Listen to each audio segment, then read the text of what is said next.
Today, a chance of thunderstorms and mostly sunshine and a temperature 83 with wind 5 to 10 miles per hour out of the west-southwest. Clear skies tonight, very little wind and warm near 76. Sunny and 86 tomorrow. 87 and sunshine with a light breeze Friday. Saturday sunshine and a temperature about the same at 89. This is your Wednesday's weather brought to you by Ellis Agency Insurance. Thank you for keeping that dial on ESPN Northwest Florida. Rely on it. Are you looking for a place to take a leak? Do you have a truck, tractor, or other hydraulic equipment leaking or not performing as it should? At Reliable Hydraulic Solutions, we can get you back to work. Do you have a busted or leaking hose? We can typically replace them while you wait. Hydraulic cylinder or pump needing repair? In many cases, we can have it back to you the next day. Reliable Hydraulic Solutions, 6840 Highway 77 in Southport, just south of Tractor Supply. The best place in town to take a leak. People ask all the time, who the heck is Low Cost Airlines? Well, we're not just one airline. When you're talking to us, you're talking to everyone. We are the discount supermarket for all airline tickets. Plus, we have all the airlines and always have the best prices. American, Delta, United, plus all the specialized international airlines and a lot more. And we make it easy. We guarantee you'll talk to a live human in 60 seconds.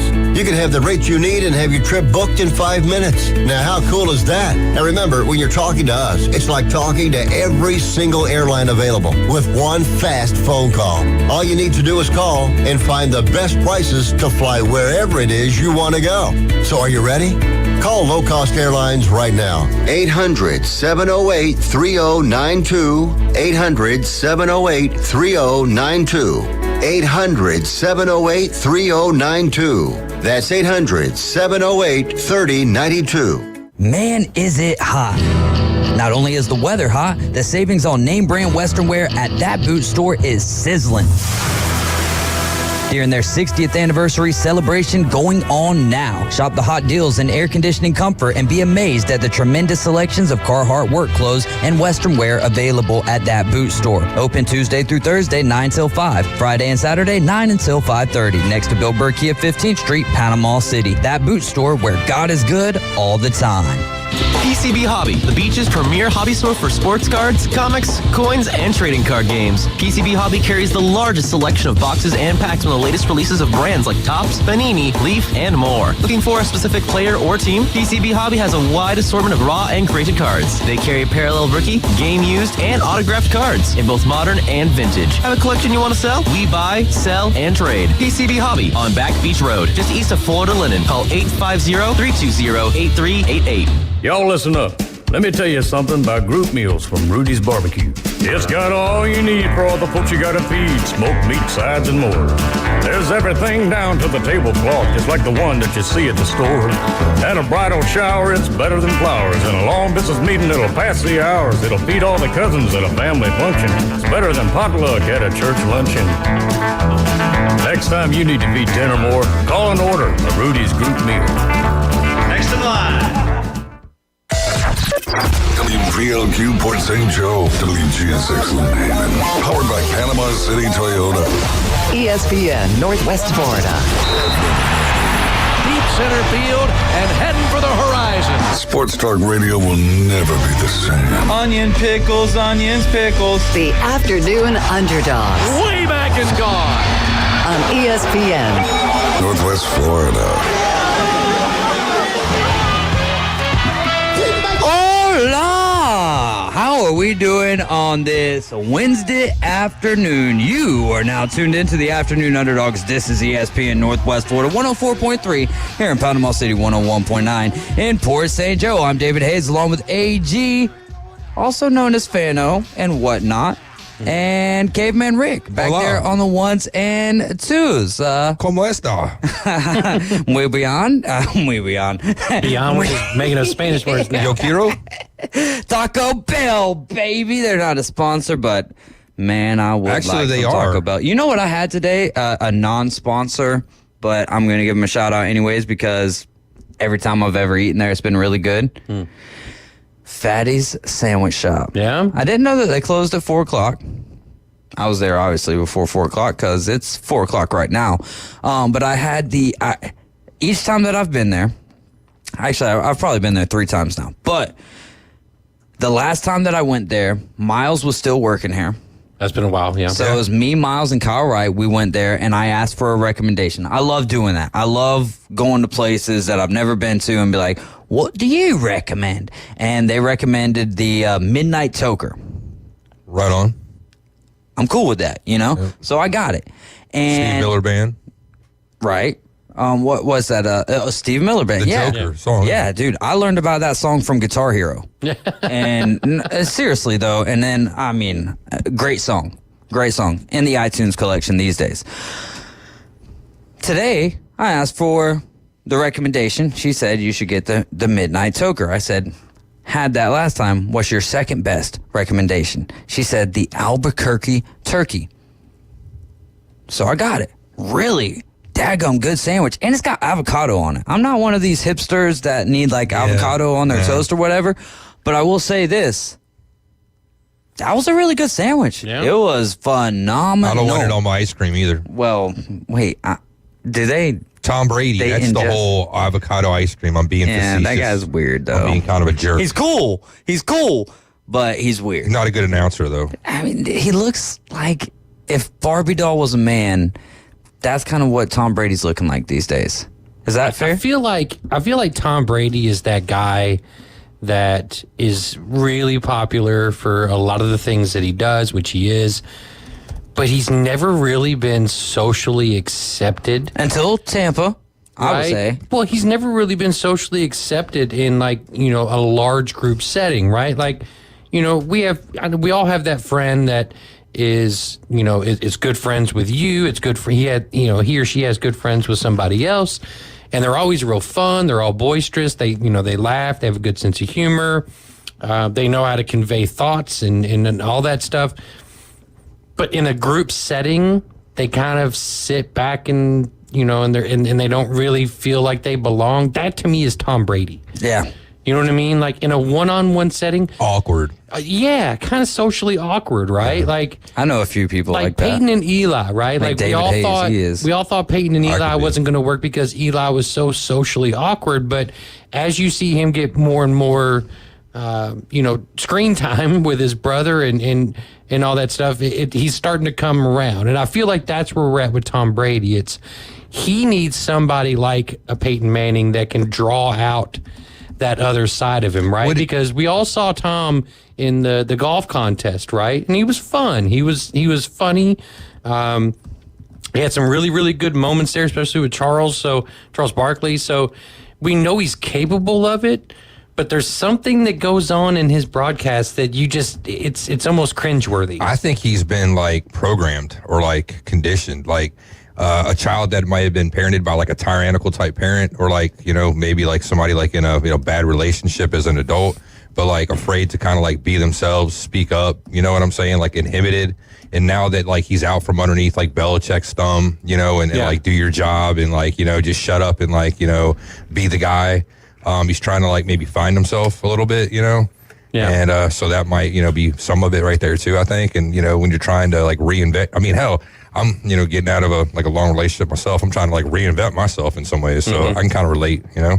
Well, Big Fred's on YouTube. You're a magician. Big Fred's on YouTube says, like Bo Callahan from Draft Day, right? Like, I don't know if you're familiar with the movie or not. You're not a big movie guy, but he was like the overall predominant number one pick. But he had a birthday party and none of his teammates showed up. So there was like this whole big thing with Kevin Costner of, you know, why should we take this quarterback at number one? And Fred's right. Like, you know, that's 100%, I think, Tom Brady. It's like they all want to be there and around him because of who he is, but I don't know if they really like him. Should have trashed their own house party because nobody came. Who is this? I'm not even going to say his name because that would sound so, talk about that's professional. Big Rob. You can just call him Big Rob. Big Rob. We can go with that. Fan of the freshest on this channel.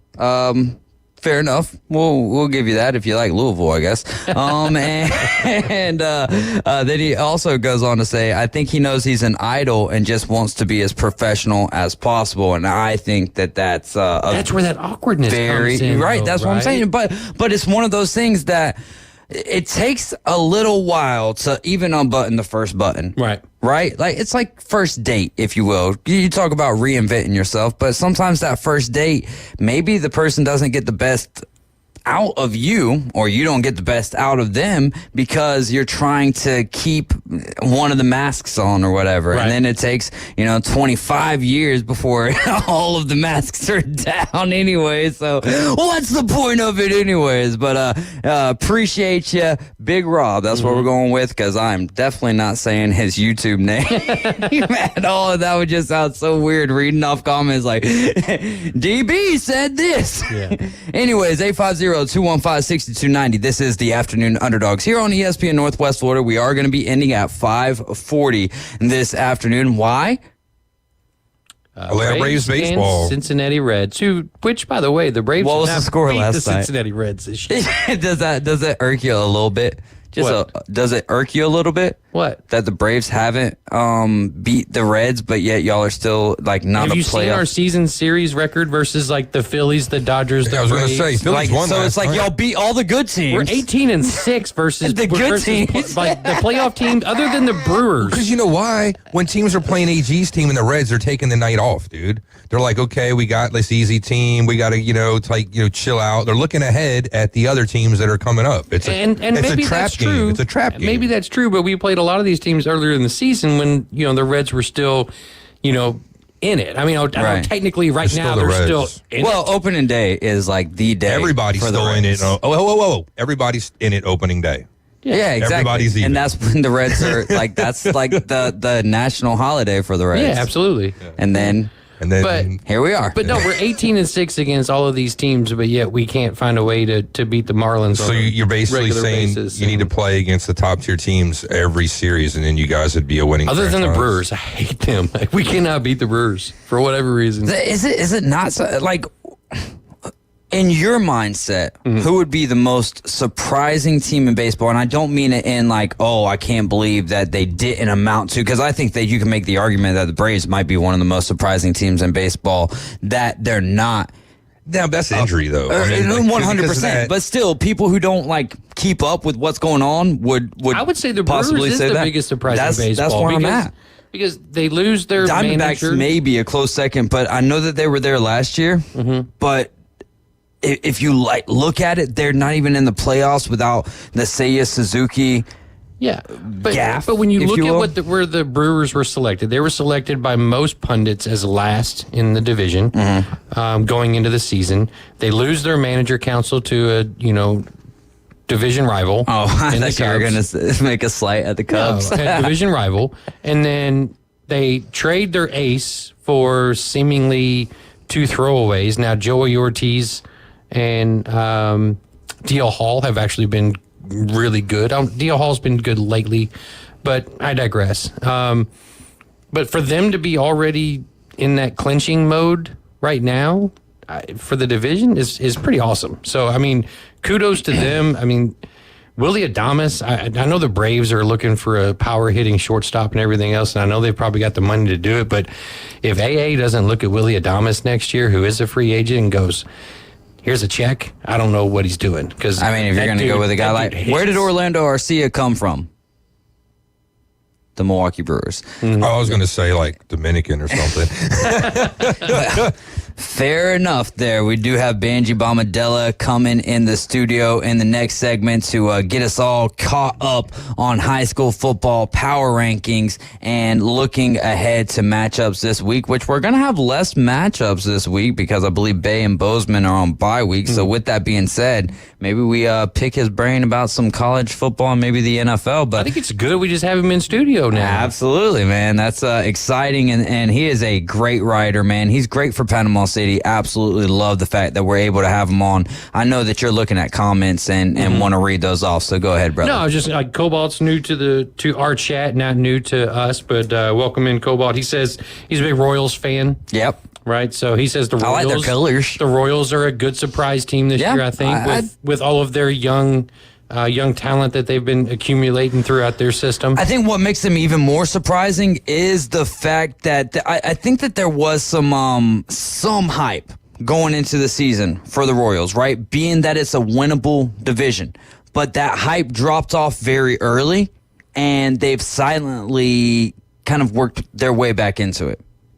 Well, this year you've seen her, Bobby Witt has just come out of his shell completely. The dude is an absolute freak. He went from this guy's going to be something great to you can't deny how great he is. Right. And then Salvador Perez, who everyone thought was in the twilight of his career, is having a career is that guy year. not like the Tom Brady of baseball to some extent? Is ridiculous. Absolutely ridiculous. And good for him. And to me, he's a Hall of Famer. I know there's a lot of folks out there that, we're not baseball writers, so. And blah, blah, blah. But to me, Salvy's a Hall of Famer because that dude's done it for a very, very long time at a very high level.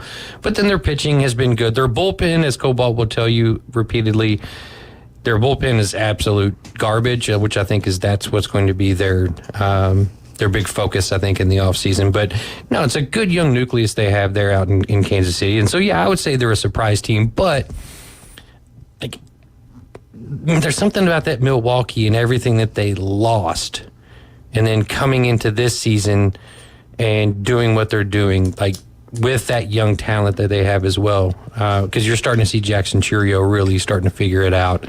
Contreras is having a career year. So, kudos to those guys. I don't like it because I don't like Milwaukee, but at least it's not St. Louis. Ooh, it's funny because baseball was my first love when it comes to sports, but when it comes to football season, I'm just like, if we talk about it, we talk about it. If we don't, I'll at least mention that the Braves are live here on ESPN Northwest Florida tonight at 5:40. So it's nice having you in because I feel like it always works its way to baseball in some way, shape, or form. I think a lot of that has to do with Fanos Fans on YouTube, and we appreciate you guys listening to us. Big Fred saying the Dodgers will lose first round no matter who they play. Agree or disagree? And then Caveman chime in. I say agree because their pitching is horrendous. For whatever reason, they can't figure out how to put three starters out there in a row that can actually take a series here lately. It's been absolutely absurd. They're winning with offense, but even the other night they lost to the Marlins 11-9. So the Marlins 11-9. So first round out. All right. Well, Caveman, you think they're a first round out team? I don't think so. They got too much talent. They got at least a puncher's chance, man. You know what I'm saying? They got all that offense. But how funny would it be that Shohei has never played in the postseason, then he finally gets a chance to go to the Dodgers. He plays in the postseason, and then he goes 0-3 like Mike Trout. I would love that. I would absolutely love that because I just feel like the teams who spend a lot of money, and it's kind of sad to some extent because the Braves are becoming one of those teams who spend a lot of money. But I love seeing the big spenders, if you will, go down early. Cobalt Cards 71 saying it's trash. Don't know what that's in reference to. So the Royals bullpen. Oh, the Royals bullpen, yeah. But Jimmy's saying the Padres are surprised they get rid of Soto and now they are a better team, which is mind blowing because the Yankees get Soto and become a much better team. Yeah. Right? I have to agree wholeheartedly here with Jimmy that the Padres are a surprise team, right? For them leading the wild card, for them, yes, they still have Manny Machado. They picked up Blake Snell, all those good things. They've got Blake Snell's in San Francisco. They lost. Blake Snell. Yeah, they lost Blake Snell. That's right. Jackson Merrill though. Jackson Merrill, Rookie of the Year. Rookie of the Year. Someone you've been high on for a good little while. So actually that kind of furthers Jimmy's point here, right? Is they lost Blake Snell, Cy Young winner in the National League last year, and yet here they are making the playoffs essentially, right? Because no one's going to catch them. Even if they were to be caught, they just fall down further in the wild card stage. Elimination by subtraction. Yeah, and one of the moves that the Padres made early in the season that everyone balks at because his WAR is basically non-existent, but he's like the antithesis to WAR in Luis Arraez, right? The dude constantly hits over 300. He gets on base. He does the little things, but his WAR is absolute trash. But he's been a big part of that as well in keeping that motor running. But them getting Tatis back healthy. Bogarts is kind of the question mark, I think, on that team. What is this guy doing? Where's the Red Sox Bogarts that we signed kind of deal? But their good young pitching has really, really turned out this year. So I'd like to see a Padres-Dodgers first-round matchup. I don't know if that's possible at this point. I don't know where the standings are, but I think that would be a phenomenal series to start off with and see the Padres take them out. Caveman Rick. What's up? Philadelphia Phillies. Yeah. Do they make an appearance in the World Series? Hell yeah, they do, and they better win it for me. I got some loot on them. I got some Some vested loot, interest. Yeah, man, I got some What do you think about that, AG? investment. Who represents? We make these predictions at the beginning of the year, right? Mine is not going to happen. I think I said Braves Stros, so maybe the Stros make it. Who knows? I mean, the Braves could make a run. Is that likely? Highly I said unlikely. Phillies O's, I think. I think you said that. I think the O's because of the whole bridge thing and like Baltimore strong, and all that kind of bourgeois. Yeah, I think I've went 2 years now in a row saying Braves and Astros. Obviously, that's not obviously, but more than likely not going to happen. Who do you think represents the National League and the American League? I mean, if Harper can get it turned back around, I think the Phillies have a really, really good shot. I think that lineup and their starting pitching really, really kind of is going to carry them in series, and it's going to have to. But if Harper continues to home field's going to be huge too. It is.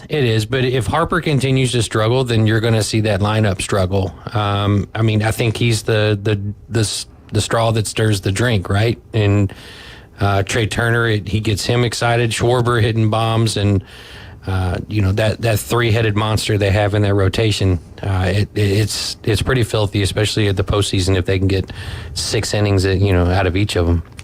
Big Fred saying Phillies Royals. I don't even know if that's I'm not going to not watch the World Series, but I don't know if that's something that really gets me going. I think anyone besides the Phillies I would enjoy.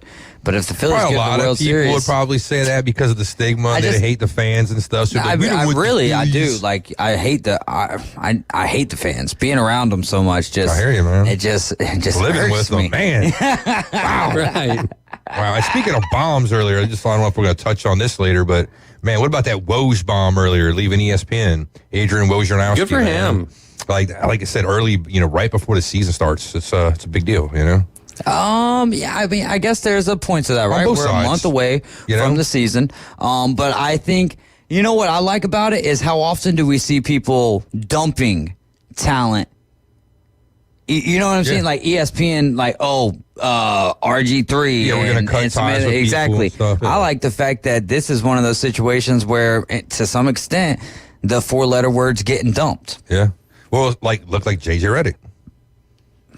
Yeah. Well, again, though, which drop's more attractive, St. Bonaventure? Well, you're looking at. I'd rather do that than be LeBron's. You're looking at two individuals that are using ESPN as a stepping stone to achieve what their ultimate goal was, right? Obviously, no doubt about that. Obviously, JJ Redick wanted to be a Hall of Fame basketball player. I think that's what every single player that steps on the floor wants to attain. However, you kind of see the writing on the wall. So for JJ Redick getting in there, and what did ESPN do for JJ Redick, right? It got him in the locker rooms with all the players. It got him into these coaching circles. Just relationship building, right? I know. And so, and then with Woj, the dude graduated from St. Bonaventure. It's his alma mater. He's always wanted to go back there, and now he has an opportunity. And I think I said it in our group chat. In his lifetime, the odds of that St. Bonaventure AD job opening back up like this for him is probably slim to none. So jump on it while you have it and say goodbye. I mean, sure, it's easier too. Let me ask you this. I mean, I don't got time for questions. But let's equate this, right? This is practice, bro. I'm trying to practice, dog. Practice. Imagine Adam Schefter going back to Michigan as the AD. Not in that Mummers costume he was wearing. He was the an other athletic director at Michigan? No, imagine if he did. That was his alma mater. Or that'd be like Dan Patrick doing that. That's where he went to school. Okay. But it's honestly opposite roles for me because this was what I thought I would be doing at the end of my sports career, right? I thought it would be like, all right, you're going to be shortstop or whatever, and then like after you get done, that's like dreaming real big, but the reality of it is that didn't play out. And I didn't even, I've always had the dream to talk sports and like be involved with sports in some sense, but I thought that whenever I was trying to get into the sporting world, I thought that this would be my end goal, like hosting a radio show, because I didn't start off hosting, you know what I mean? Right. I had to work my way up through all of this, but I was like, all right, well, I'll have to do that. I'll probably have to do not kicking babies, right? Well, I'm never going to be kicking babies. That's what I've got Caveman Rick for, because if them babies get in my way, those fetuses are funded. But for me, it was like I thought I would call baseball games, and luckily, like I'm so blessed to be able to call football games, and hopefully we'll be calling baseball games and stuff like that in the future. But this was the end goal for me. So for like Woj, you know, if that was the end goal to be able to get to do that, I think honestly, it's a beautiful thing. You know what else is a beautiful thing? Being able to take a little bit of break. And with that being said, you're listening to ESPN Northwest Florida. Coming up next, we've got the Panama City News Herald sports writer on deck. That's Benji Bombadella. We'll be right back, y'all. ESPN Northwest Florida. We're the radio home of the Mosley Dolphins. This Friday night, we're going under the lights. It's the Mosley Dolphins at home versus the Escambia Gators. Join David and Kyle for the Mosley Dolphins live from Tommy Oliver Stadium, a kickoff at 7. Mosley Dolphin football on ESPN Northwest Florida is sponsored by Panama City Toyota, orthopedic specialist, and Chapman Wealth Management. Good afternoon, this is Joanna with your latest forecast on ESPN Northwest Florida. The remainder of the day, a chance of thunderstorms and mostly sunshine and a temperature 83 with wind 5 to 10 miles per hour out of the west-southwest. Clear skies tonight, very little wind and warm near 76. Sunny and 86 tomorrow. 87 and sunshine with a light breeze Friday. Saturday sunshine and a temperature about the same at 89. This is your Wednesday's weather brought to you by Ellis Agency Insurance. Thank you for keeping that dial on ESPN Northwest Florida. Rely on it. So you've heard the saying that if you love your job, you'll never have to work? Well, it's true. I've worked for Brock Lawn and Pest Control for many years. The commitment to the needs of customers and their commitment to each employee makes Brock a company I'm very proud to be a part of. Brock's core values are also mine. Give people more than they expect and always honor your promises. This isn't a job, it's a service to help people live a healthier lifestyle. Brock Lawn and Pest Control, our family protecting your family. Are you looking for a place to take a leak? Do you have a truck, tractor, or other hydraulic equipment leaking or not performing as it should? At Reliable Hydraulic Solutions, we can get you back to work. Do you have a busted or leaking hose? Hydraulic cylinder or pump needing repair? If competitive pricing and a quick turnaround are what matter to your business, come see us at Reliable Hydraulic Solutions. Or you can give us a call at 850-326-3000. Reliable Hydraulic Solutions, 6840 Highway 77 in Southport. The best place in town to take a leak. You think you've been on your grind? The 11-year-old cashier at the Gin Gin puts in more hours than you. Do any of you people do any actual work? Just saying. We might need to work on your sales pitch. Less work and more play. All right, show's over. Everybody back to work. Now back to the Afternoon Underdogs. ESPN Northwest Florida. Check. Oh, the mics are live. We are hot, and this is ESPN Northwest Florida, your home for the Auburn Tigers, the Mosley Dolphins, and, of course, the official station for the Atlanta Braves on the Gulf Coast, 104.3 ESPN Northwest Florida. I'm David Hayes, along with Adam Goff, Caveman Rick, and our good friend, we're getting cozier and cozier, man, Benji Bombadella, who is from Atlanta, but moved here 9 months ago, a few days ago, September 2nd? Yes, sir. Boy, the memory sometimes surprises me. But no, Benji, he is the sports writer for the Panama City News Herald. And for most of you guys, I'm trying to remember I always want to say Clark Kent, but I know that it's not Clark Kent, who previously wrote, but I believe his last name was Kent. Dustin Kent. Yeah, Clark Kent was Superman. I obviously know that, and that's a... Benji, would you mind getting a little bit closer to the mic? Anyways, but now we've got, and Dustin Kent was great. We all loved him. But now we had a little hiatus, and now you're here doing a great job for us here in Panama City, keeping us up to date on sports. And I, for one, am very appreciative of your recaps, of your power rankings, and all of that good stuff. Let's start with this. On Mondays, normally we do best and worst of the sports weekend. What was best and worst of the Bay County football or sports in general? Bay County, best and worst.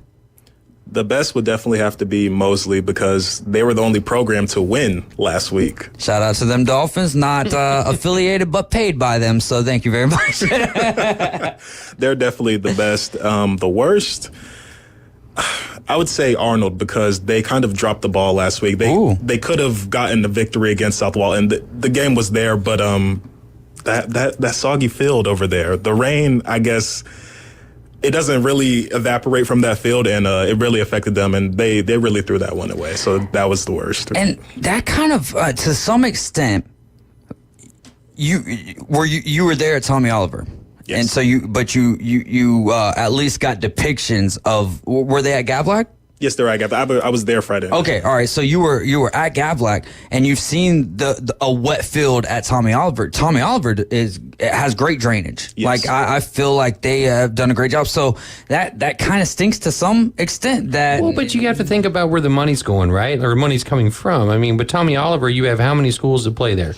4? All of them except for 1. Right, so 5. So and North Bay Haven, I think, essentially will be playing. So you've got Arnold, which they have to rely on their own budget to get that kind of stuff taken. I'm sure they have, county fundage and things like that, but and I know for versus 1, so give Arnold a little bit of credit there. I'm giving them credit for sure. I'm not trying to disparage at all the Arnold Fields keeper because I'm sure that it's the same guys and those guys are great. All I'm trying to say is that it stinks for Arnold. Yeah. And Tommy Oliver's a beautiful stadium. And so is Gavlac. I will not take anything away from that. And I enjoyed being able to call a game there last year. And I look forward to calling a game at Gavlac next year. Power rankings, though. Let's keep it powerful around here with Banji Bombadilla. This is ESPN Northwest Florida. 850-215-6290. Who brings up the rear in this week's power rankings? I feel like it's kind of easy and it gets a little easier for you each week. But we're not throwing shade. We're just stating facts. Well, this week it's North Bay Haven. It's been a tough road for the Buccaneers, and it's one of those things where you have to put it in perspective because hiring a new head coach a month out from the season, it's tough. What exactly are you expecting? Because it takes off season. It takes years sometimes for coaches to get used to their players, used to a scheme, used to a system. So last week, 28-0 to Jefferson. I mean, Jefferson, they came out, they did what they had to do to get the victory. One thing about North Bay, their defense is still trying each week. Their offense is trying each week. It's just not clicking yet, and it's going to take time. But we're heading to midway through the season, and they're going to have to be 6th on this power ranking. Yeah, absolutely. As Big Rob, right? Because I think his comment actually portrays his name on YouTube, but that's neither here nor there. He says this guy is ripped. Speaking about Manji's looking like he could be out there playing some collegiate football, looking like FSU needs to go holler at Manji, get him on that offensive line. But just imagine being a kid at North Bay Haven where you're obviously struggling throughout the season, but the confusion that has to be going on that field, only having a system for, you say it's been a month, but realistically, you're probably looking at 2 weeks because it probably took the coach 2 weeks to even formulate some semblance of a system. Mm-hmm. So, I mean, I feel bad for those kids out there. I mean, I'd like to, like you said, they're still trying, and that's amazing. So, kudos to the coaching staff for keeping them going. Yeah. Because a lot of times you can kind of see those kids, especially high school age, really just kind of give up and quit. And so kudos to them, to the kids, and kudos to the coaches for keeping them going every week. Oh, yeah. Yes, sir. All right, let's move on to number 5 here. We only got about 10 minutes, and we got to get Kaylee Goodpaster on the line with us. Huge news that Banji's going to be writing about, I'm sure, here. It's already out. Oh, it's already out. Oh, there we go. So go check out the new. Man, I'm so thankful that we've got Banji Bombadella covering local sports here in Panama City, Florida. Number 5. Who's the next team? Number 5 is Rutherford. The Rams. Back-to-back weeks where they have a halftime lead and they can't hold on for the rest of the game. I mean, I love what Coach Floyd is doing over there, but they're going to have to figure out a way. He told me early in the offseason, we're going to have to figure out a way to win these close games, and they haven't found it yet. But hopefully as we head into district games, they're going to end up figuring out, they have North Bay Haven, they have Bozeman in their district. So those are 2 teams that they are capable of competing with. So I think they'll see some success later this season, but right now they're at number 5. All right, so we'll move straight on here to number 4, who is the number 4 team in Banji Bombadella's Panama City News Herald. Number 4 is Bozeman, and they don't move in this power ranking this week purely because of the team they played last week. They played Powerhouse Mariana. I said in this thing that there's no moral victories in a 49-0 shutout, but the fact that we talked about Amari Clemens before, the stats heading into that game, he was averaging 250 yards per game rushing. They held him to 123. Impressive. You can't be mad at that. Did he play all 4 quarters though? Well, that's not the point. We don't get very good box scores in high school football, if we're being honest. If he played a quarter and he got that, then I'd say that's probably still pretty good. Well, that's not the point. Yeah, that's not the point. We're riding with Banji here. Our thoughts are Banji's. Yeah, so Bozeman, they offensively, there was only, I think, 80 yards of offense last week. And, I mean, Mariana they're a solid team. They're going to have a deep playoff run. So Bozeman stays at number 4 because, they're not there yet, but they're slowly getting there. Number 3, it's Bay. And last week's loss to Escambia, controversial, by the way. Heartburn is starting to set in just from thinking about the video. Because Ben Greco does a good job over there with coverage over there.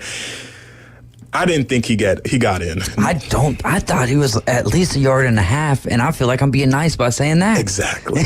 So walk me through this for those that weren't available to watch. Let's let Banji do that, and I might add some commentary here. Okay. But because I only saw the video, and then I had people talk to me about it. But set the table for us here. So Bay traveled to Escambia last week, and it was tied 22-22 heading into overtime. Okay, so this was in overtime. This was in overtime. So then Bay scores, and then they hit a field goal to make it 29-22. So then Escambia gets the ball. They score, so it's now 29-28. Escambia opts to go for 2. So quarterback Nino Freeman, who 6'5", 200 pounds, he rolls out and then rushes towards the goal line, and he gets hit with a wall of Bay defenders. And then it seems like he gets tackled to the ground, but he extends his arms with the ball, and it seems to cross the goal line, but he seems to already have made contact with the ground. Because that's the video that Ben shot and posted to Twitter and has caused a firestorm of responses. It's like, did they get cheated? Was he in? Was he not? Was he down? Was he not? So that's from my perspective of it. I think Bay kind of got unlucky there. Yeah. And I'm a guy who I really do try to stick up for the referees, for the officials, because I think that they get a lot of heat in a lot of different directions, and it's a very tough job. High school officials. Yeah, no, not the guys who are getting paid a whole bunch of money, but like for high school officials and and younger than that, right. Like the slow pitch recreation softball umpires, like those guys, I feel like get it and there's some guys who deserve it from every angle, but neither here nor there. I try to stick up for them. So, but this is one of those situations where I'm like, man, if you're going to make calls like that, maybe you need to go back to Pee Wee or bobblehead football is what I like to call it, because isn't that so cute? Like watching them with their little heads. Anyways, let's move on.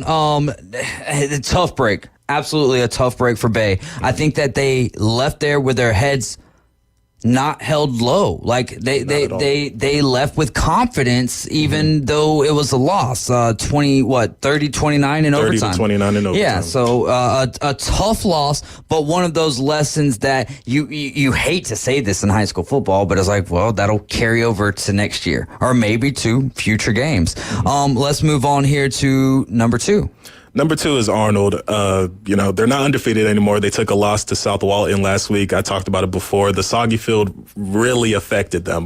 Their offense fumbled snaps, bobble snaps. The ball just wasn't coming out of quarterback Will Carter's hands that well. And a lot of times you would think they would move forward once, but then 2 steps back. It's that kind of concept, 1 step forward, 2 steps back. We call that bungling. Bungling. There we go. That's a great word. Bungling. That described that game. Bungling. Welcome to Cincinnati Bengal fandom. Who's your pro team, by the way? Oh, the Falcons, of course. Falcons, of course, yeah. Boo. What about college football? Sorry, He's I'm an an Eagles fan. And fly, Eagles fly, right? This guy, Benji is awesome, man. Benji is, I mean, you're so good on the phone, but having you in person is like, we're not worried about that. All right, there you go. I'm shocked Rick Evans at 28-3. He would, but he doesn't like the Patriots. Probably. I'm not going to use them to Cole. I'll use my Who's own your college football team? Georgia State, because that's oh, it was a good week. Yeah, did they just get a big win? Oh yeah, Vanderbilt. Yeah. SEC school Vandy. 2-0. Vandy headed into anchor that down, game. Anchor up and go back to Nashville. All right, let's go to the numero uno school here in the Bay County Power Rankings, brought to you by Banji Bombadella on the Panama City News Herald. In the Panama City News Herald, it's definitely Mosley. They even though Navarre came in winless and hadn't scored a point up to that point, they still dispatched them. It was not the prettiest of nights because first play of the game, Mosley has the ball. They call a timeout. You wouldn't think first play of the game. You think you kind of routine, it's kind of practice, but calling a timeout, that means, Coach told me, was no sense of urgency. He was talking about how he said selfishness and a little bit of ego has creeped in across these past weeks. And they've seen it in practice. First off, for Coach Whidden to say something like that, it just means that he's keeping it 100 and makes me respect a guy who I already respect tremendously, even more so. Wow. Yeah, I mean, with the great start, it's natural though. When you're winning big and winning often, it's natural that ego, selfishness, I think I'm better than it. It's a lot of things he told me yesterday where it was like, a lot of these guys probably don't have that many people critiquing them right now. It's like everybody's like, oh yeah, you're doing a great job on the field. They're not saying, oh, you could have ran that route better. You could have hit that guy harder. You could have done this or done that. So that's something that, they're going to be looking forward to, especially with this tough opponent they're going to have tonight. Not tonight, but Friday for homecoming. But yeah, Mosley's number 1 because, I mean, LaCavian Jackson, as a running back, which he's been recruited as a defensive back, but as a running back, he leads the county 7 touchdown runs. He's not even technically playing defensive back for Mosley right now. He's playing like the jack linebacker, which is, like an edge rusher who drops back into protection at time, or drops back into coverage at times. But the kid, when he gets the ball, and you like, all right, the fact that I'm saying this and like he's shaking his head, and now I'm like, all right, what I'm saying isn't crazy. When he touches the ball, you can almost write it down like, he's getting 20 or more yards, and more than likely it's going to the house. Book it. Bro, Banji, I just need you to come on 5 days a week with me from 4 to 6, bro, and just come do the show with me, brother. So, does Mosley need a game this week where, like, obviously we want them to win, but do they need a game where it goes down to the wire to maybe kind of put things in perspective for them? Do you think that would do them any good? I wouldn't necessarily say that, but similar to the Bay game where that first quarter, it was a little dicey there where they were scoring. I need a team to offensively stay with Mosley. That will then get them thinking, okay, we're not leading by 1 score, 2 scores, 3 scores. This is a team that can punch back. And it can't be 2 weeks from now when they face Niceville, because we know if Niceville scores, they're going to keep on scoring. So they need this wake up call now to get there. Yeah. So true. And honestly, I'll say this, like for the last couple of years, it felt like for Mosley, like the Super Bowl was Niceville. After the game, the season kind of just whatever happens. Like, yeah, they made the playoffs last year. They played Buchholz, but I felt like their Super Bowl is Niceville.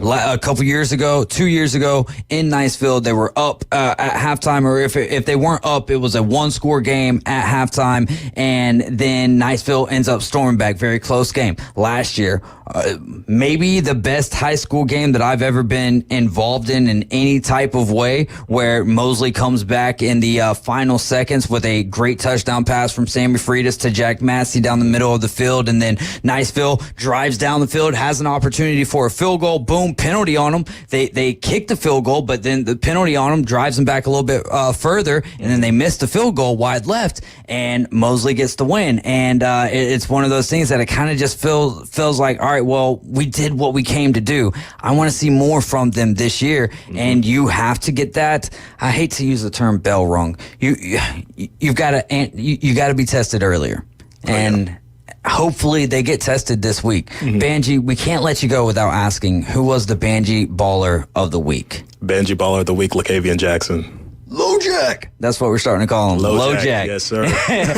Banji, man, I got to get you back on probably tomorrow or something so we can preview the games. Yeah, for sure. So if you're not able to make it out here in person, then we'll get you on the line. But otherwise, I got it. We got to do that, bro. Yes, sir. My goodness, man. So awesome to have you in studio with us, man. Banji Bombadella, ladies and gentlemen, and you can go check out his articles. And one of the latest one is a great one, especially if you're a Florida State fan. You ain't had much to cheer about in the world of football. Follow softball. Kaylee Goodpaster, she's a Seminole. This is ESPN Northwest Florida. You're riding with the Afternoon Underdogs. Banji Bombadella, man, y'all go check this man out. He does great here for our community of Bay County. Thanks, bud. Thank you. We'll be right back.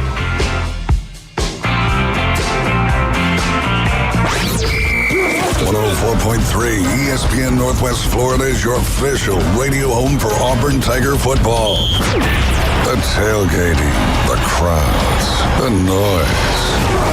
All the excitement of Auburn football is back. You can hear every game right here. This Saturday, it's Auburn versus Arkansas. Kickoff at 2:30 from Jordan-Hare Stadium, right here on your number one destination for college football and the Auburn Tigers, ESPN Northwest Florida. Attention homeowners, are you dreaming of a backyard oasis? Look no further than S&R Fencing, your go-to destination for quality outdoor transformations. At S&R, they specialize in crafting custom fences, decks, retainer walls, and all exterior construction that not only enhances the beauty of your home, but also stands the test of time. Their experienced team takes pride in delivering top-notch craftsmanship with a personal touch. S&R Fencing, locally owned, licensed, and insured, and a member of the BBB. Ellis Agency Insurance has been serving Panama City and Bay County for years. They offer a full line of affordable insurance coverage of all types. Many people are attracted to Ellis Agency Insurance because of their friendly, knowledgeable staff. Call independent agent Johnny Ellis for a true comparison of your personal or business insurance. Ellis Agency Insurance at the Old Cullen Insurance location, 1134 Harrison Avenue, across from Dandy Donuts and Deli. Call 763-1627. You've got a long way to go and a short time to get there. They said it couldn't be done. The Afternoon Underdogs are live. They say it can't be done. Are we going to do what they say can't be done? 104.3 ESPN Northwest Florida. Hola again. Man, what's going on with my Spanish today, Hola. AG? Hola. I don't know. Muy bien, ¿y tú? Very good. Yes, I am learning. I'm learning. What's that app? Babbel. I'm learning how to Or babble, Rosetta baby. Stone, whichever one, you know. Well, it's also the Tower of Babel, biblical times, where they tried to build a tower to get to God, and like the walls of Jericho, it just came on tumbling down. All right, this is ESPN Northwest Florida. Atlanta Braves coming up at 5:40. David Hayes, AG, also known as Fano. Tell him what you do, cuh. I deal in baseball cards and He all is that a kind of card stuff. dealer. Yeah, Dealer. a lot of fun.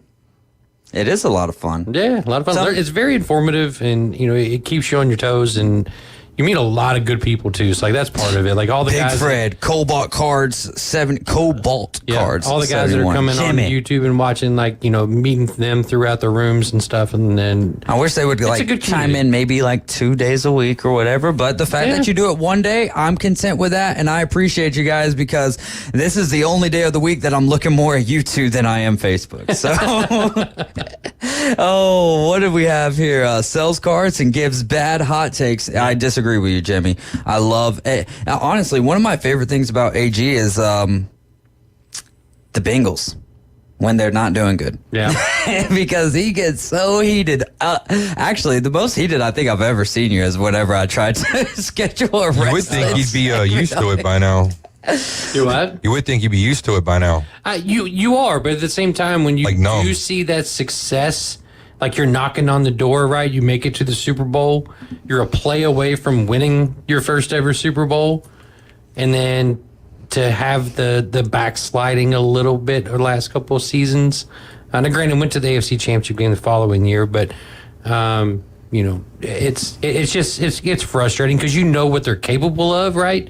Whereas years ago, like Andy Dalton, who is now the starting quarterback of the Carolina Panthers. Shout out to him, man. Bench Bryce Young. I've been trying to carry on that chant for 2 years now, but whatever. But we roll tide. But we rolled with Andy Dalton for so many years, and Carson Palmer before that, and so we were always close, but no cigar. Well, we got a couple puffs off the cigar, and now we want to smoke the whole thing. You know what I mean? Oh, I mean, if you start smoking a cigar, smoke is bad. Smoke. Drugs are bad. Yeah, but cigars aren't drugs, though. I guess tobacco, tobacco's technically speaking, is a drug, right? Yeah. Jimmy says, "Go Tigers!" Man, that was a game that we talked about pretty heftily last week, and the -6 did not pull through. In fact, that particular game, I took LSU money line. I took LSU -6, but I also had Missouri money line, but Boston College spread on the same ticket, and then I had some easy ones after that. Oh my goodness gracious, I'm over here just talking sports. We've got much more important things at hand. I didn't know if she was on the line. Kaylee Goodpaster, ladies and gentlemen, from North Bay Haven. Caveman Rick, thank you so much there for the reminder. Kaylee, my goodness, I've been hearing about you for a little while now. Ever since you were in 8th grade, you're a junior this year, correct? Yeah. Yes. All right. This year. So so you've got 2 more years to polish your skills up before you head to Florida State, which is a primo team when it comes to the diamond of college softball, and you're one of the best players in the county. But what was that? What was that feeling like? Like being able to say that you're going to Florida State as a junior?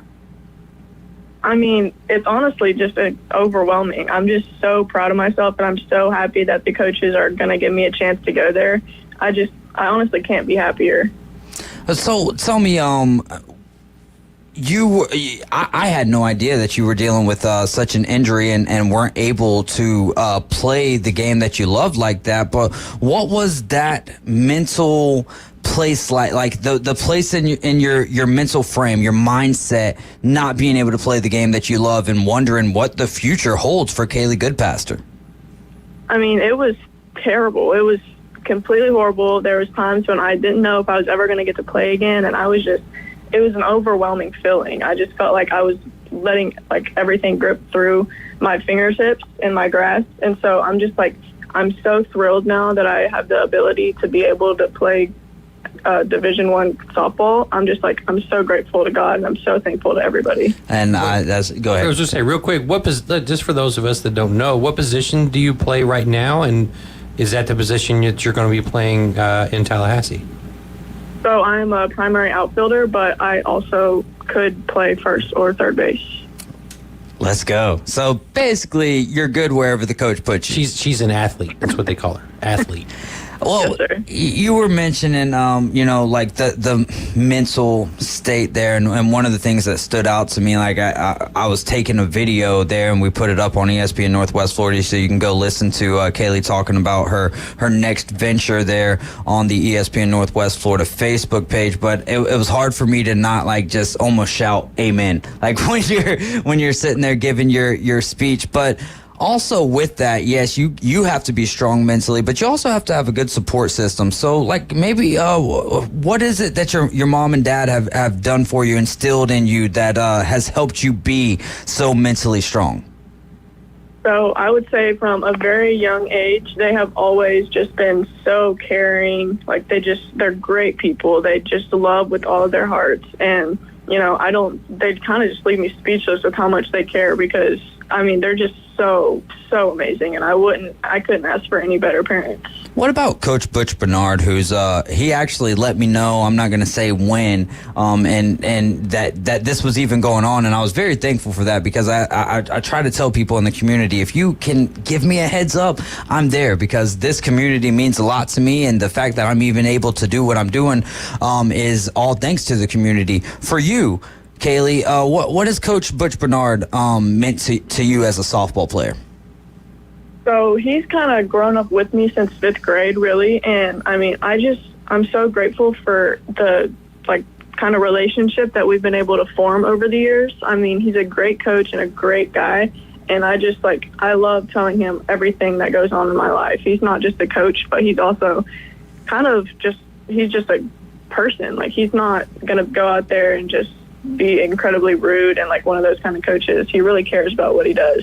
Yeah, and you guys, your whole entire tenure at North Bay Haven, y'all have been one of the best softball teams here in Bay County. AG, it looks like you have a question here? No, I'm just listening. All right, so my next question would be, Florida State was the choice, but there's no way that one of the best schools in the world of college softball was the only one that was recruiting you.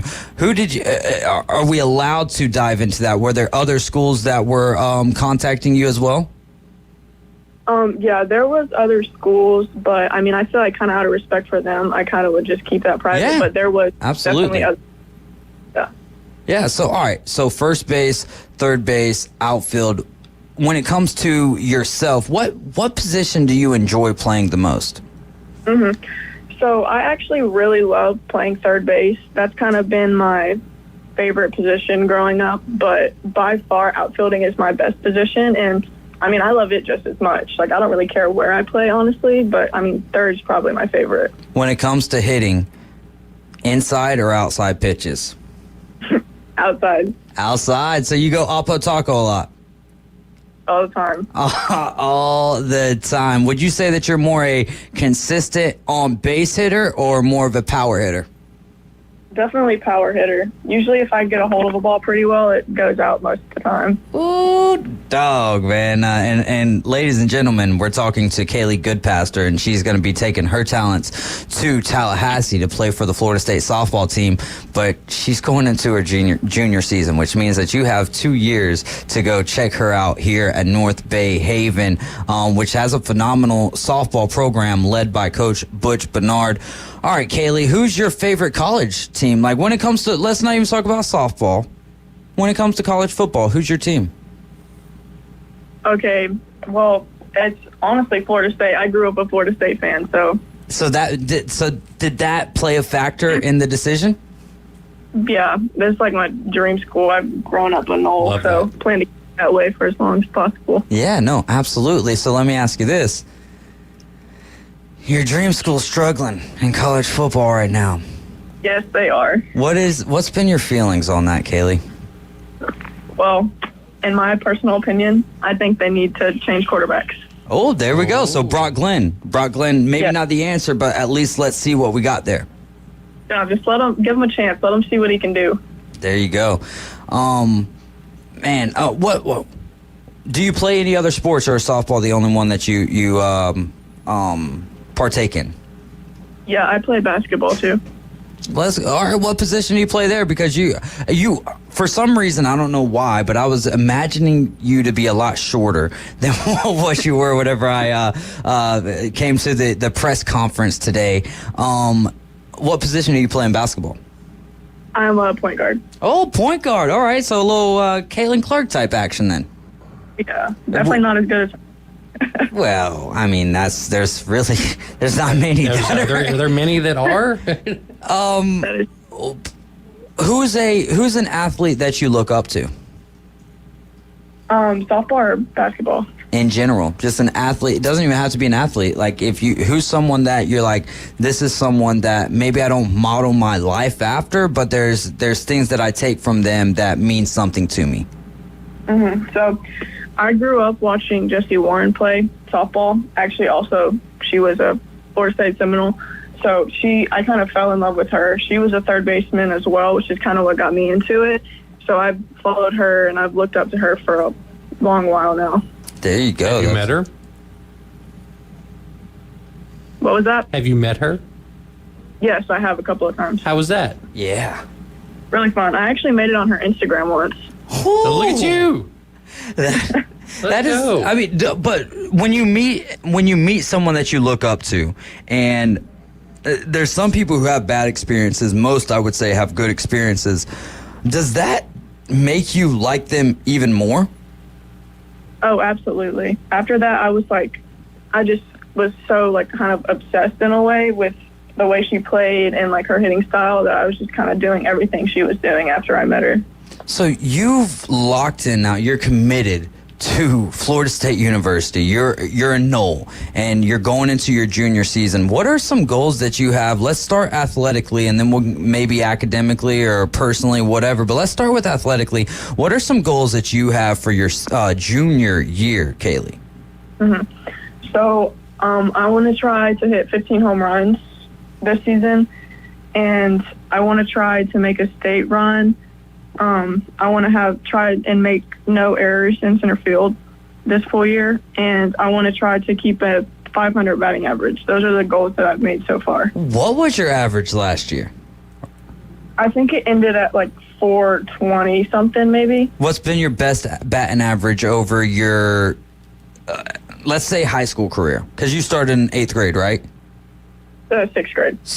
No, that's right. So never mind. I've been following you even longer than golly. Now you're making me feel old, Kaylee. Thank you so much. With that being said, though, what's been... I started in 6th grade. That's crazy. What's been your best batting average? So I think it was either in 6th or not 6th. It was either in 7th or 8th grade, and I'm pretty sure it was 527 something. I remember having Coach Guidus on, and he would just be like, mostly off the air because he tried to share the love with all the girls, but he would be like, listen, Kaylee Goodpaster is really good, and we've been hearing about you for a long time, and it's just so awesome to, not that we're a part of your journey, but you being from Bay County, you being a North Bay Haven Buccaneer, we are everyone listening right now feels like they're a part of your journey, and you're headed to Florida State to be a Seminole, and we are 100% super proud of you. Congratulations from the bottom of all of our hearts here at ESPN Northwest Florida. And also, let me say this, your parents did a wonderful job raising you because you are a heck of a question answerer, Kaylee. Thank you. I appreciate that. And Sam Granville said that you were good at interviews, and he was not wrong about that. Kaylee, you take care, and this won't be the last time we chat. We really are proud of you. Awesome. Thank you so much. Kaylee Goodpaster, ladies and gentlemen. She is a North Bay Haven Buccaneer for now.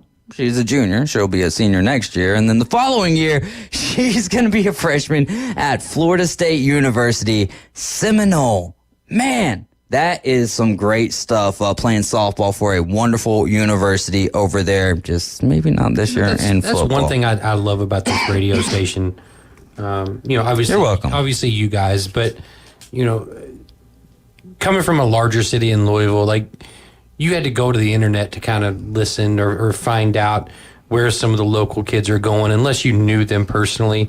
Whereas here, I mean, it's seemingly almost every day. If there's an announcement, of a kid going to any school, whether it's, lower class or whether it's D1, we're announcing it on air that, hey, a kid from our own backyard is going and doing bigger and better things. So, so kudos to ESPN Northwest Florida for that. Well, and honestly, a large amount of thanks has to go to Coach Butch Bernard, though, for that, because otherwise I would have found out how everyone else did, which would be, and it's not a bad thing, but it would have been through an article from Banji, or it would have been from an interview from Sam Granville, whatever. But when coaches like the athletic director at Bay, Jamie Bukowski, who's really started to work with me more, like Mosley, all of that. When you coach Josh Latch, the Bay County AD, if you work with me, I'm all. If I got so much local stuff that I can't even talk national stuff, whatever.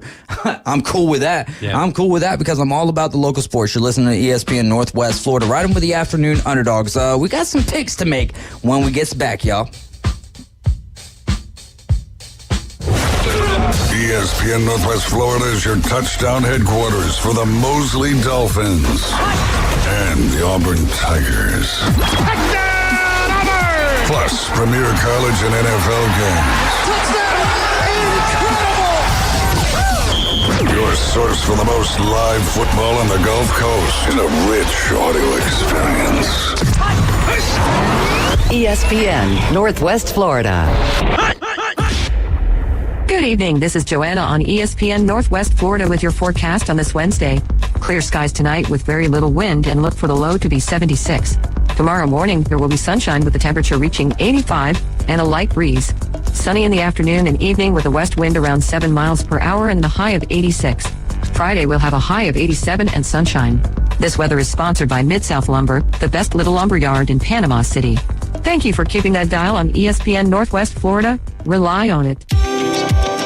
Hey folks, Chris Kramer with Bill Kramer GM. And the best place to listen to the Inside Drive with Ryan Mulvey is inside a brand new vehicle from Bill Kramer GM.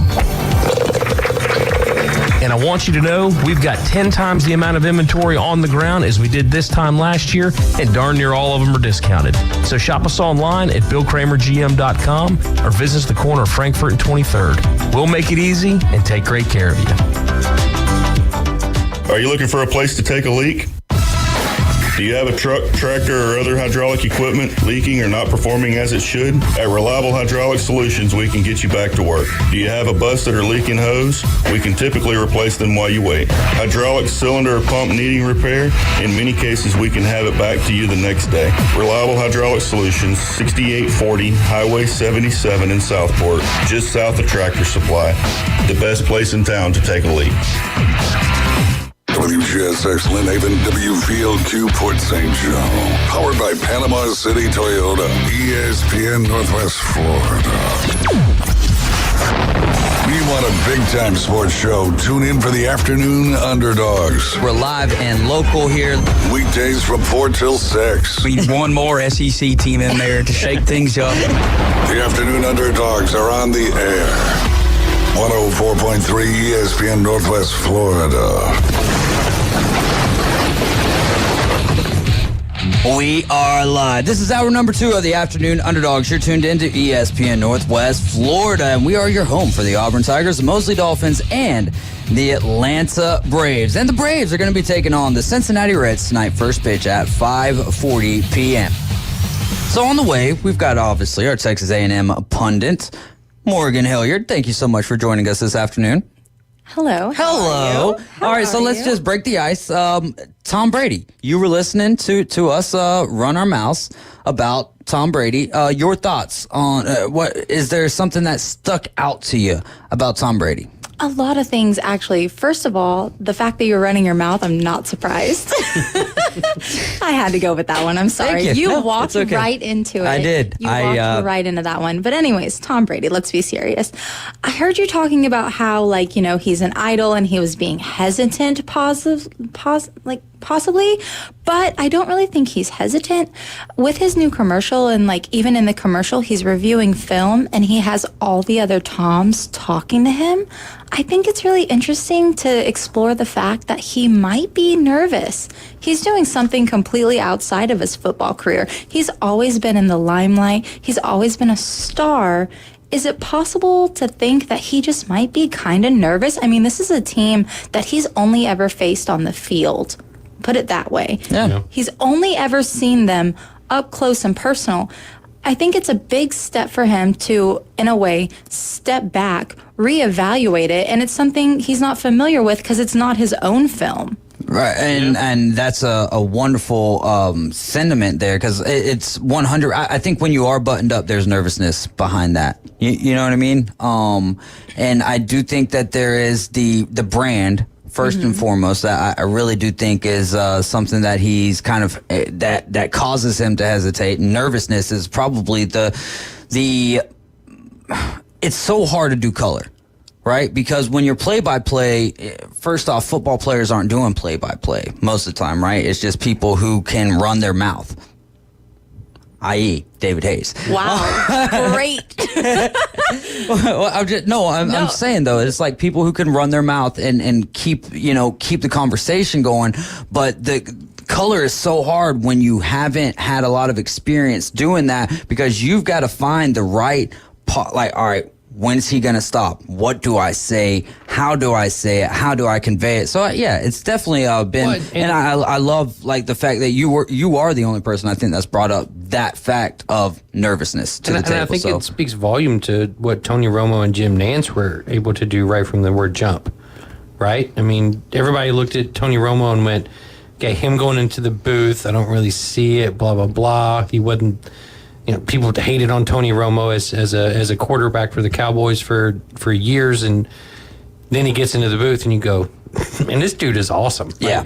He's telling me exactly what's going on without acting like I'm an idiot. I don't know, Jim. What do you think? I don't know. I love the way you said that, though. First of all, I forgot to grab a pick'em sheet. Whoops. Second, right. Tony Romo, he was...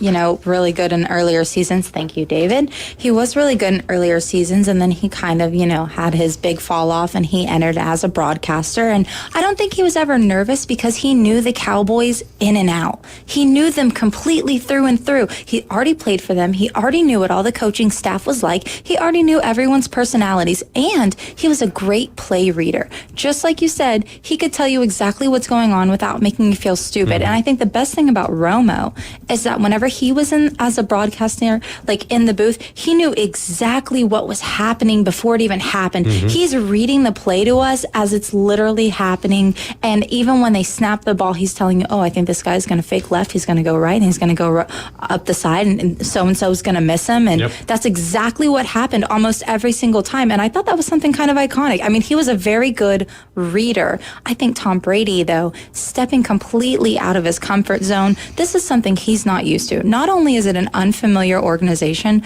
but also he's still trying to hold his image, and I feel like he feels a lot like I do sometimes coming on Wednesdays.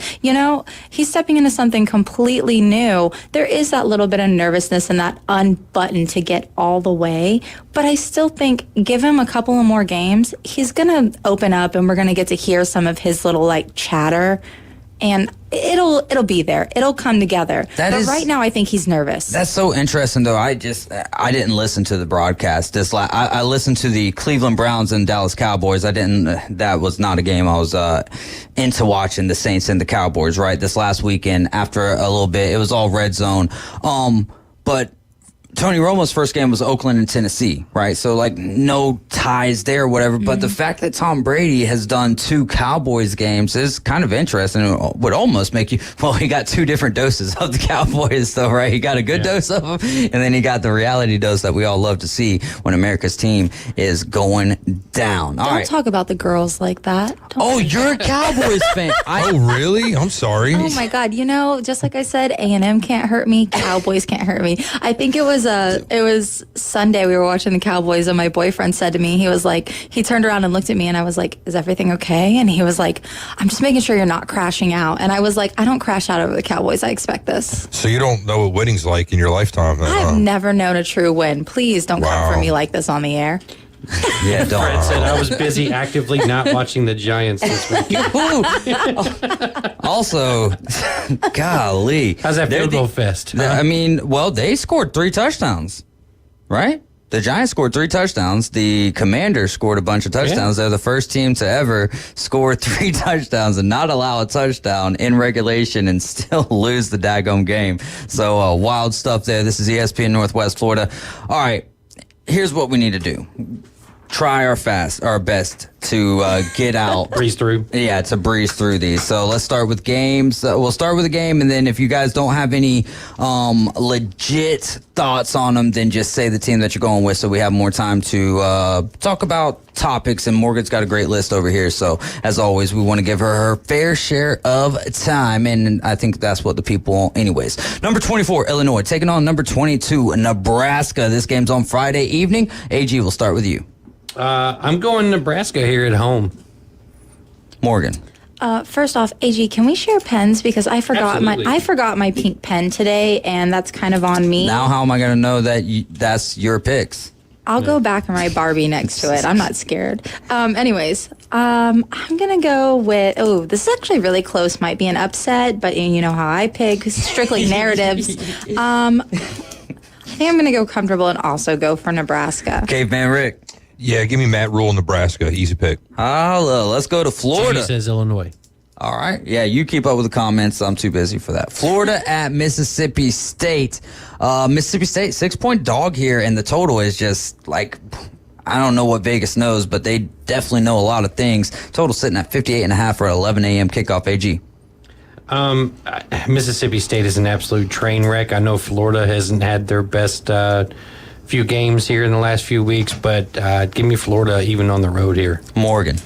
I'm going to go with Florida as well. You know, Mississippi State is really, really struggling.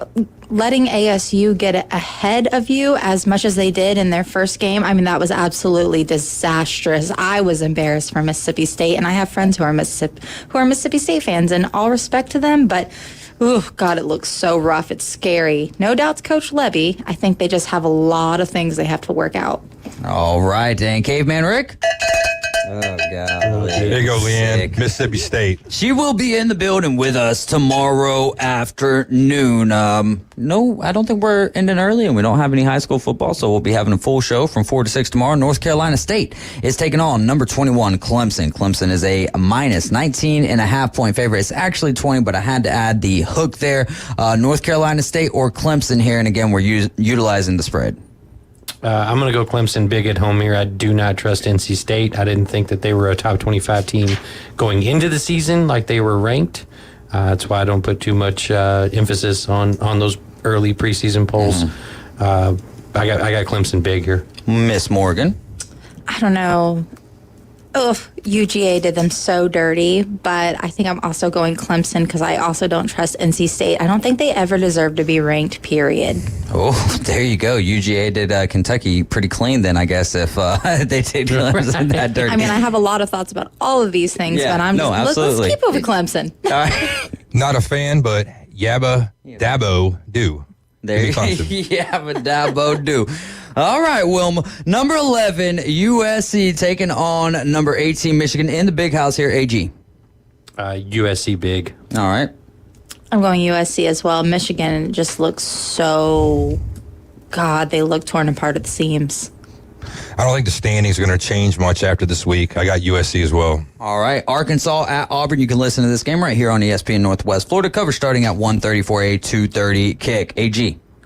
Last time I picked Arkansas on the road, they really let me down, even being up 21 points in the second half. I don't think that happens Saturday. I'm sticking with Arkansas on the road.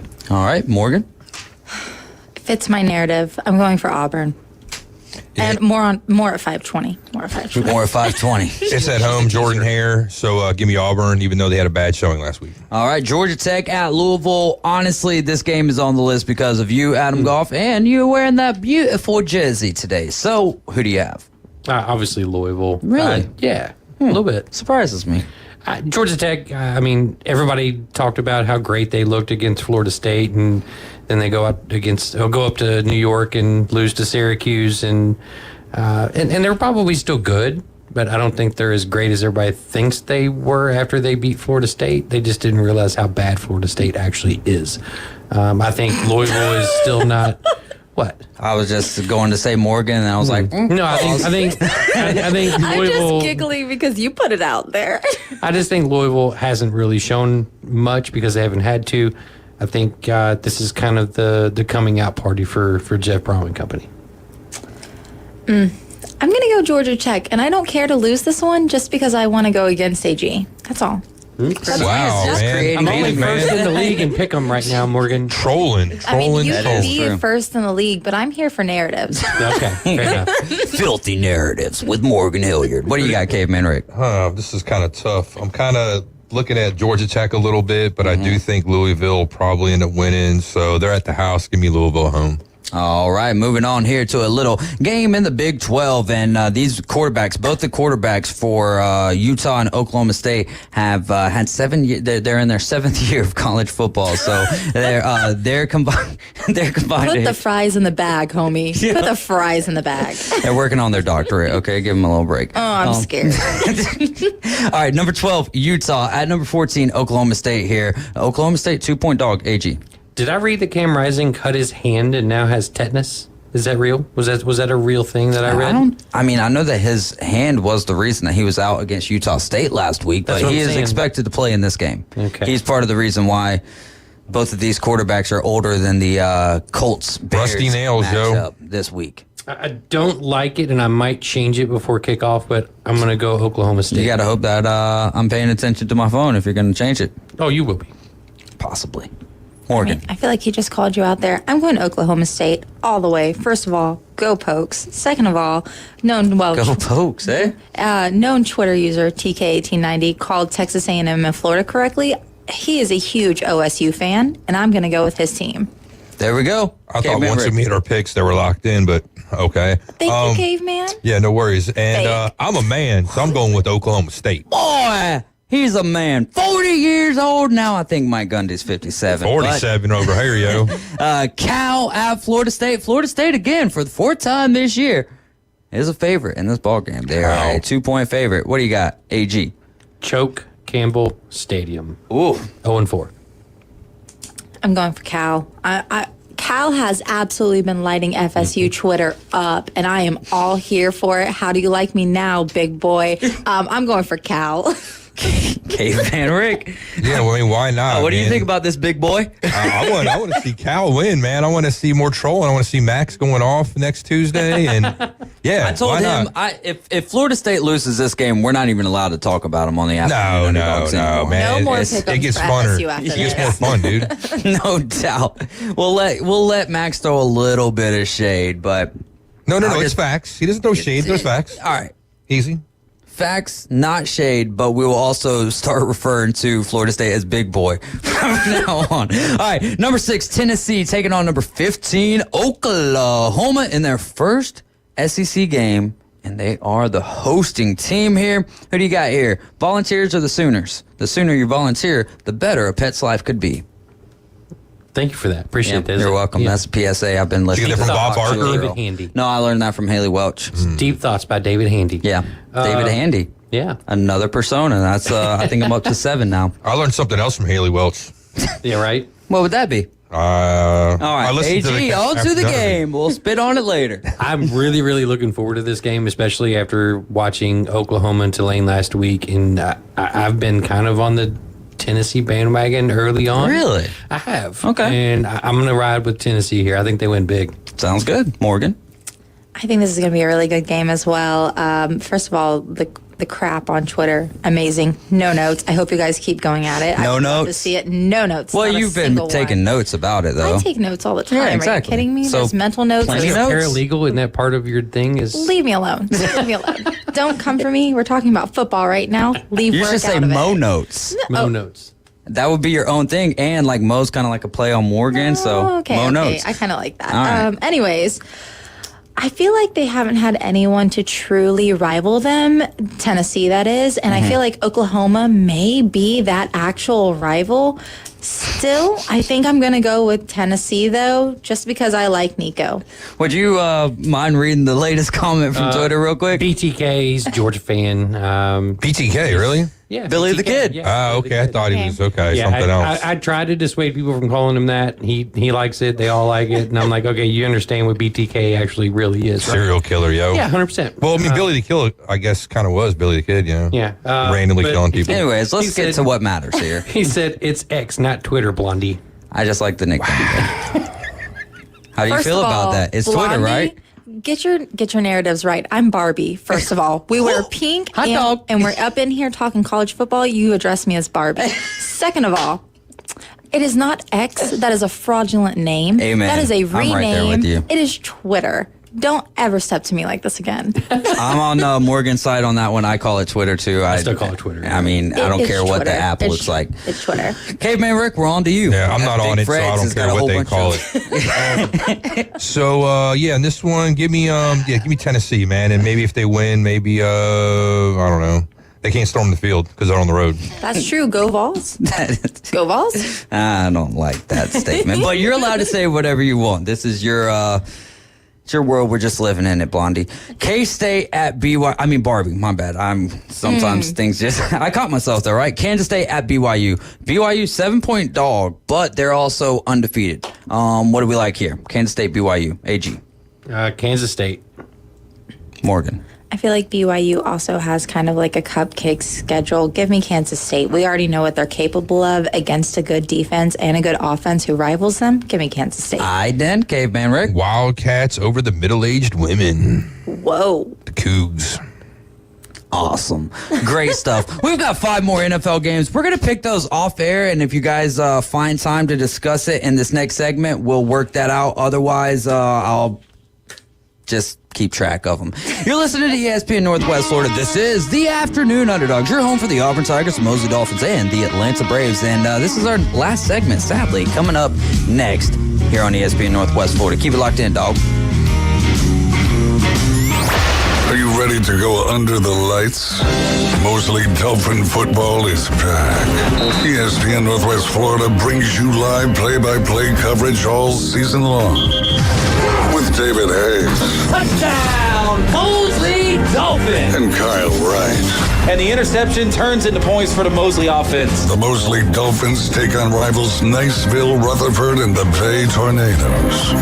Exclusively on ESPN Northwest Florida. Good evening. This is Joanna on ESPN Northwest Florida with your forecast on this Wednesday. Clear skies tonight with very little wind and look for the low to be 76. Tomorrow morning, there will be sunshine with the temperature reaching 85 and a light breeze. Sunny in the afternoon and evening with a west wind around 7 miles per hour and the high of 86. Friday, we'll have a high of 87 and sunshine. This weather is sponsored by Mid-South Lumber, the best little lumber yard in Panama City. Thank you for keeping that dial on ESPN Northwest Florida. Rely on it. Hi, I'm Tracy, your diamond girl at Tracy's Fine Jewelry. Shopping for the perfect diamond can be difficult, but that's why I've trained my staff to be helpful and to offer you a stress-free diamond experience. Pick your sparkle and use our easy layaway plan. Every woman deserves an exquisite diamond from your diamond girl at Tracy's Fine Jewelry. We don't work on commissions. We work for smiles and I-dos. So if you're tired of high-pressure salespeople, stop by and see us today at Tracy's Fine Jewelry. Hey there, business owners. Do you feel lost in a sea of numbers, struggling to navigate your day-to-day accounting? At Lighthouse CPAs, they specialize in guiding businesses to make more money and keep more of what you make. From bookkeeping to tax planning, they've got you covered. Plus, with their user-friendly software, managing your finances has never been easier. Spend less time on paperwork and more time growing your business. Call Lighthouse CPAs 850-785-5254. Pound the like and crush the subscribe. Follow us on social media for the latest sports news, scores, and updates. Keeping you in the game.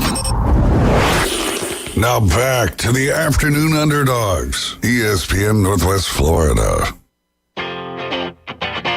This is our final segment of the afternoon, and we only have 15 minutes left. But we're going to spend those 15 minutes talking about something that most of you could probably care less about, and that's Texas A&M. But it matters to Morgan, and so therefore it matters to us. But each week we need to ask Morgan a somewhat personal question to be able to learn more about her. And with that being said, 850-215-6290, send your questions in now, and we're just going to rapid fire them towards her. Just kidding, but you can do that, and we'll save them for the next week. Your favorite Pokemon character, because you just relinquished some information that you're a big Pokemon fanatic, I think. Would that be a fair way to put it, or an aficionado? I think it would be very fair. Aficionado might be a step too far. I'm not Too like far? a VGC Connoisseur. player or anything. Connoisseur? Okay, that's cool. I like the word, I mean, period. I wouldn't say Pondit in this situation, but I would say Galarian Rapidash. And if you know, you know. That's what you are, is a Galarian Rapidash, or Yeah. that's your favorite Pokemon Both. character? I'm Galarian Rapidash, and it's my favor'd. If you know, you know, and that is what matters. about a because I Charizard? definitely don't. But what about what'd you say? Charizard? What about a Charizard? We That's know what about I that know. from I know Charizard. guys like That's like Todd first from gen. PCB Hobby. Yeah, that's like first gen. I'm talking like 5th generation right now. Galarian. We're older. We're talking like OG though. Yeah. All right, but we're not worried about our favorite Pokemons, or the only ones we know. We're talking about Morgan's favorite. So with that being said, if you were to describe what that Pokemon looked like. It's just like the Gen 1 Rapidash, where Okay, it's a horse. It's a horse. I'm gonna look it up. And it's flaming. Okay. It's the flaming horse. It's a flaming horse. Literally, it's a horse that's on fire. Its manes are on fire. But Galarian Rapidash is like the princess version of that. She's purple. She's pink. She's out there. She's doing it. She's serving all the Is this world. horse's name Flaming Katniss? Princess. Yeah. Is this horse's name Katniss, like the Hunger Games? Katniss. No. I read those books. Yeah. I read those books. They were good. They were honestly good books. I think they made They're movies good about them movies, too. They're good movies, too. I haven't seen those, but I They're good have movies. read the books. Anyways, let's talk about some sports here. 850-215-6290. Texas A&M got a big dub. How do you feel about that? Was it a big dub over Florida, or was it one that you were like, I expected this? It was a must-win. Let me put it that way. I wouldn't say it was a big dub, but it was definitely a must-win situation. Like I said last week on the show, it was one of those things where we come in and either Florida comes out of it looking better than they have, because honestly, no, I'm not sorry at all. Actually, scratch Sorry, that not completely. sorry. I'm not even sorry, but you guys look like trash. Second of all, Are you talking about us or Florida? Florida. Okay. Because AG's been getting comments all day about how fly he looks today. Oh, so. no, I think he looks fantastic. And I I think he really does, love the too. Jersey rock, you know? Wednesday is just my pink day, of course. That's how pink starts. Yeah, we're getting there. Red. We'll transition. It's almost October. We'll get there. Yeah, all right. All right. Word. Anyways, back to Texas A&M. I thought it was a must-win situation. Like, either we come out on top or we come out being like the bottom of the tier, and Florida already looking the way they do. They get a little bit of a bump, but I'm super happy that we came out with the dub. Things I wasn't happy about.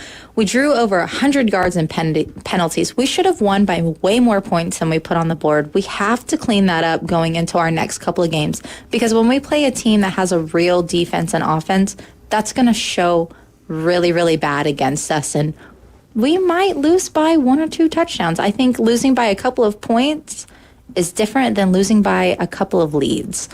And that's a scary realization to put in there. Connor Wigman, he's a game time Were you happy that he didn't play? Wow.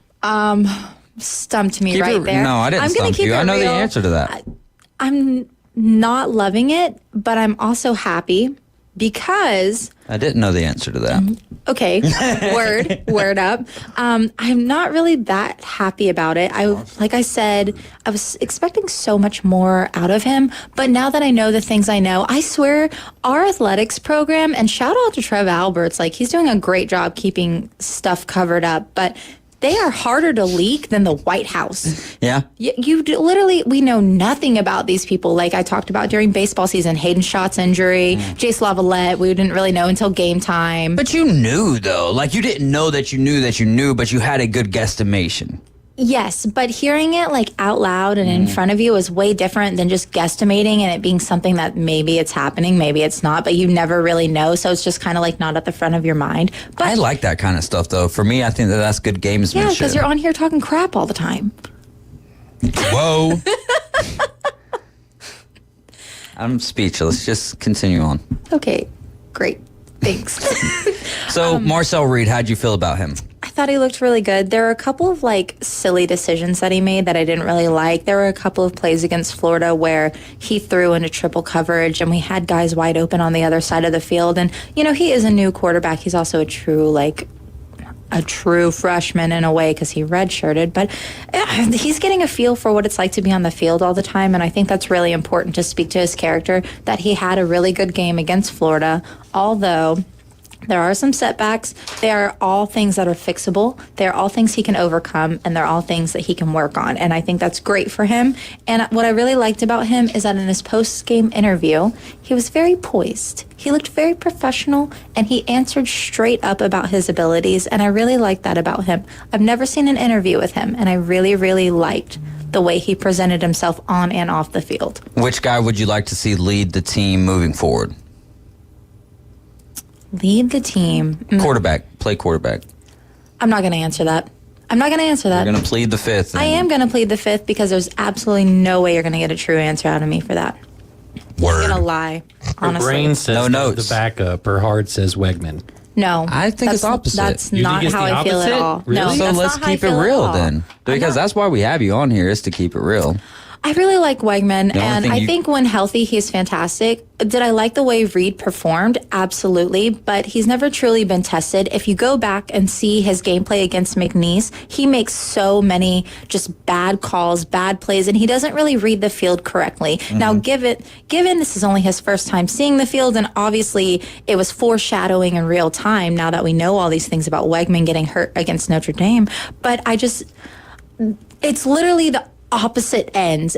You have this really bad performance and then you have this really great performance, and maybe it was just a learning curve, but I just wasn't overall happy, and seeing two opposite ends, I can't really draw a conclusion from that. I'm going to need to see... What good have you seen out of Connor Wegman this year, though?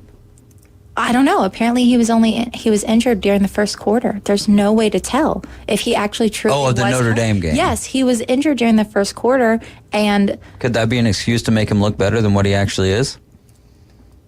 Because you said that they... Something really crazy just crossed my mind, and we got to jump off this because I'm about to let the real me fly, and I don't think you want that.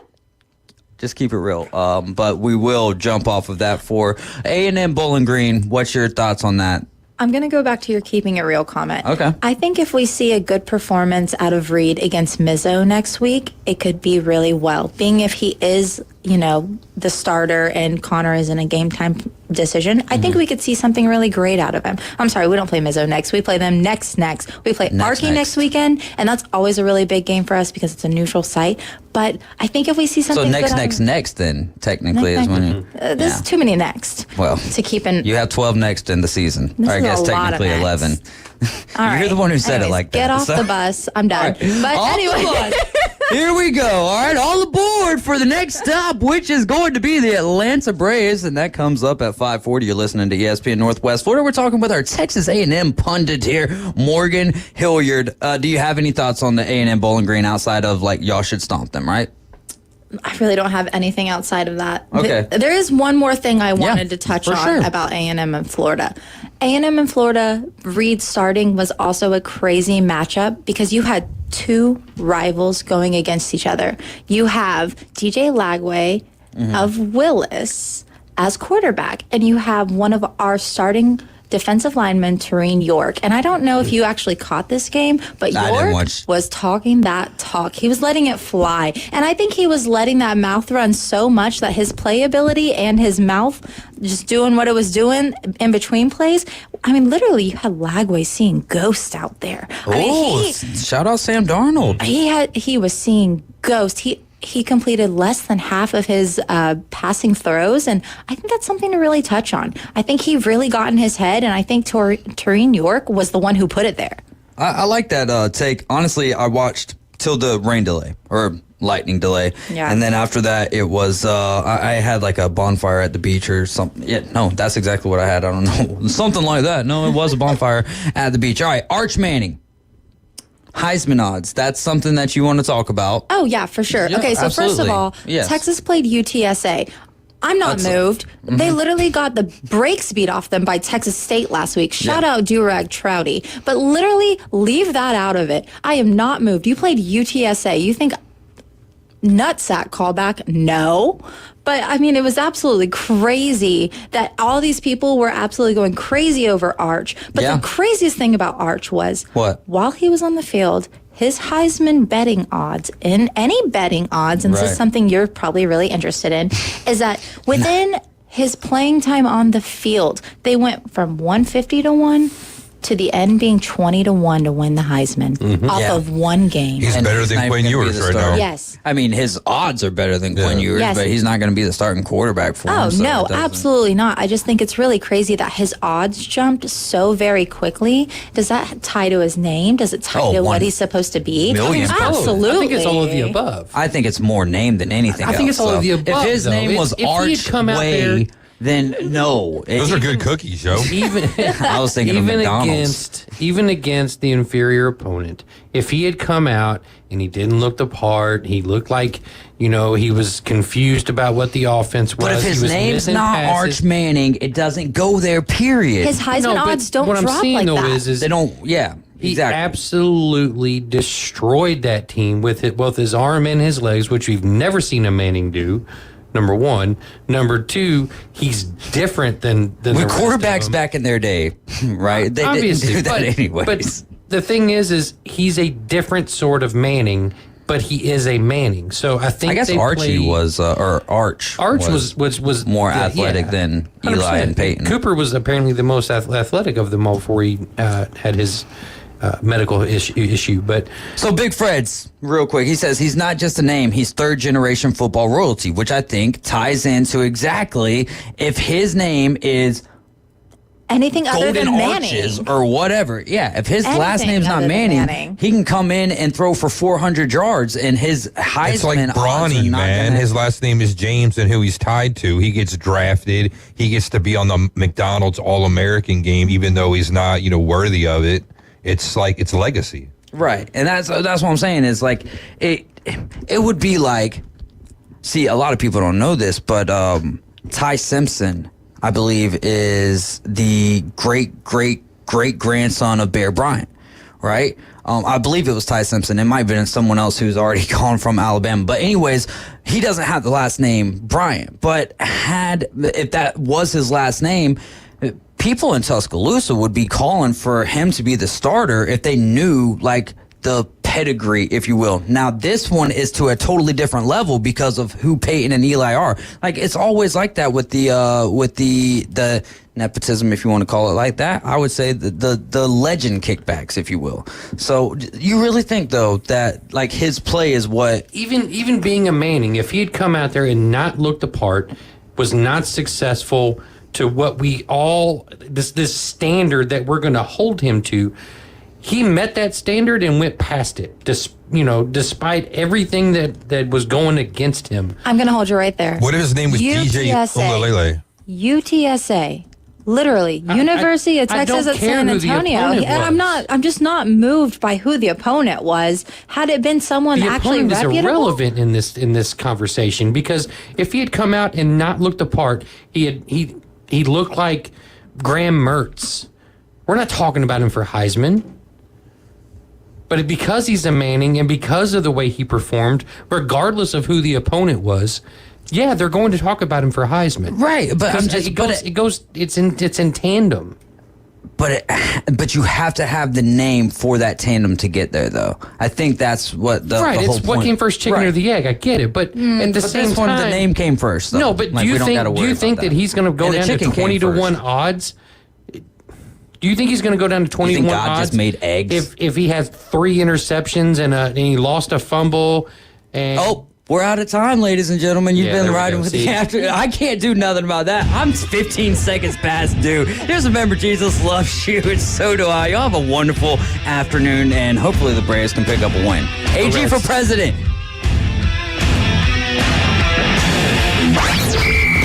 104.3 ESPN Northwest Florida is your official radio home for Auburn Tiger football. The tailgating, the crowds, the noise. All All the excitement of Auburn football is back.